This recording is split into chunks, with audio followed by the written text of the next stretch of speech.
नमस्कार दोस्तों, फार्माकोलॉजी के सबसे ज़रूरी टॉपिक्स में से एक में आपका स्वागत है। आज हम बात करने वाले हैं कोलिनर्जिक ड्रग्स के बारे में। यकीन मानिए, ये एक ऐसा टॉपिक है जो आपकी परीक्षाओं के लिए बेहद ज़रूरी है। तो चलिए, इस मुश्किल से दिखने वाले टॉपिक को एकदम आसान बनाते हैं। आज हम क्या क्या कवर करने वाले हैं उस पर एक नज़र डालते हैं। हम शुरू करेंगे नर्वस सिस्टम के बेसिक से, फिर देखेंगे कि इन ड्रग्स को कितने टाइप में बांटा गया है। इसके बाद हम शरीर पर इनके असर, इनके इस्तेमाल और सबसे ज़रूरी इनके साइड इफ़ेक्ट्स को समझेंगे। और आखिर में मैं आपको एग्जाम के लिए एक क्विक रिवीजन भी कराऊंगा। ठीक है, तो सबसे पहले बिल्कुल बेसिक से शुरू करते हैं। इन दवाओं को समझने से पहले हमें ये समझना होगा कि हमारी नसें यानी नर्व्स एक दूसरे से बात कैसे करते हैं। सोचिए, ये एक तरह का केमिकल मैसेज भेजना है और इसी प्रोसेस को हम न्यूरोहोमोरल ट्रांसमिशन कहते हैं। ये जो मैसेज भेजने का पूरा प्रोसेस है ना, ये 5 बहुत ही आसान स्टेप्स में होता है। पहले हमारा केमिकल मैसेंजर एसिटाइल कोलाइन बनता है, फिर उसे स्टोर किया जाता है, सिग्नल मिलने पर वो रिलीज होता है, फिर वो अपने टारगेट यानी रिसेप्टर से जुड़कर अपना काम करता है और काम खत्म होने पर इस एक्शन को बंद कर दिया जाता है। तो सवाल यह है कि काम पूरा होने के बाद एसिटाइल कोलिन के एक्शन को रोकता कौन है? यहीं पे एंट्री होती है एक बहुत ही खास एंजाइम की, जिसका नाम है एसिटाइल कोलिन एस्टरेज। ये एंजाइम एसिटाइल कोलिन को तोड़ देता है। आप इसे एक ऑफ स्विच की तरह समझ सकते हैं, जो सिग्नल को हमेशा के लिए ऑन रहने से रोकता है। बहुत बढ़िया। अब जब आप बेसिक समझ गए हैं तो हम अपने असली टॉपिक कोलिनर्जिक ड्रग्स पर आ सकते हैं। ये ड्रग्स काम कैसे करती हैं, इस आधार पर हम इन्हें 2 मेन ग्रुप्स में बांटते हैं। एक जो सीधे सीधे काम करती हैं और दूसरी जो थोड़ा घुमा फिराकर यानी अप्रत्यक्ष रूप से काम करती हैं। तो ये कोलिनर्जिक ड्रग्स आखिर हैं क्या? सीधी सरल भाषा में कहें तो ये वो दवाएं हैं जो हमारे शरीर के natural chemical messenger acetyl choline के एक्शन की नकल करती हैं या उसे बढ़ा देती हैं। क्योंकि ये हमारे पैरासिम्पैथेटिक नर्वस सिस्टम यानी रेस्ट एंड डाइजेस्ट सिस्टम को एक्टिवेट करती हैं, इसलिए इन्हें पैरासिम्पैथोमिमेटिक ड्रग्स भी कहते हैं। अच्छा, अब ये टेबल आपके एग्जाम के लिए बहुत ज़रूरी है। इसे ध्यान से देखिए। जो डायरेक्ट एक्टिंग ड्रग्स हैं जैसे बेथनेकोल, वो बिल्कुल एसिटाइल कोलाइन की तरह सीधे रिसेप्टर पर जाकर काम करती हैं। वहीं जो इनडायरेक्ट एक्टिंग ड्रग्स हैं जैसे नियोस्टिग्मीन, वो थोड़ी ज़्यादा चालाक हैं। वो उस ऑफ स्विच वाले एंजाइम को ही ब्लॉक कर देती हैं, जिससे शरीर का खुद का एसिटाइल कोलाइन ज़्यादा देर तक काम कर पाता है। चलिए, अब देखते हैं कि जब ये दवाएं शरीर में जाती हैं तो करती क्या हैं। इनके असर को याद रखने का सबसे आसान तरीका है रेस्ट एंड डाइजेस्ट वाली बात याद रखना। ये दवाएं शरीर को आराम और पाचन वाले मोड में ले जाती हैं। सबसे पहले दिल पे असर देखते हैं। जब बॉडी रेस्ट मोड में होती है तो क्या होता है? दिल की धड़कन धीमी हो जाती है। बिल्कुल वही ये दवाएं करती हैं। ये हार्ट रेट को कम करती हैं और ब्लड प्रेशर को भी कम कर सकती हैं। आंखों पर इन दवाओं का असर बहुत खास और चिकित्सकीय रूप से महत्वपूर्ण है। ये आंख की पुतली यानी प्यूपिल को सिकोड़ देती हैं, जिसे मायोसिस कहते हैं। और सबसे ज़रूरी, ये आंख के अंदर का प्रेशर कम करती हैं।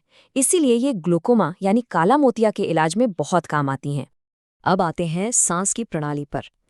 यहाँ ये दवाएं सांस की नलियों को सिकोड़ती हैं और साथ ही उनमें बनने वाले तरल पदार्थ यानी स्राव को भी बढ़ाती हैं। ये पॉइंट बहुत ज़रूरी है, इसे याद रखिएगा, क्योंकि आगे जब हम सावधानियों की बात करेंगे तो ये फिर से काम आएगा। और हाँ, रेस्ट एंड डाइजेस्ट की बात हो रही है तो पाचन तंत्र कैसे पीछे रह सकता है।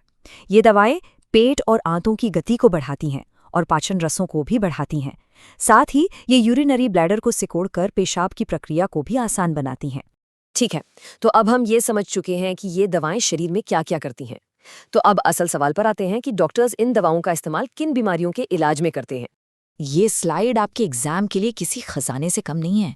यहाँ से सीधे सीधे सवाल आते हैं। ग्लूकोमा में क्या देंगे? पिलोकार्पिन।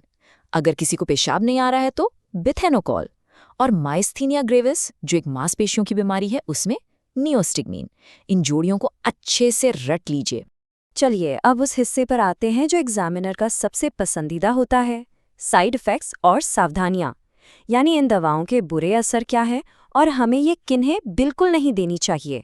पर एक मिनट, इनके साइड इफ़ेक्ट्स तो बहुत सारे हैं।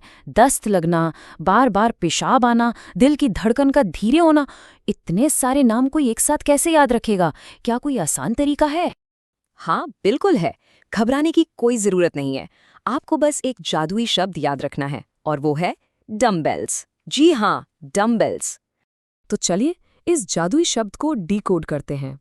डी मतलब डायरिया, यू मतलब यूरिनेशन यानी बार बार पेशाब आना, एम मतलब मायोसिस यानी आँख की पुतली का सिकुड़ना।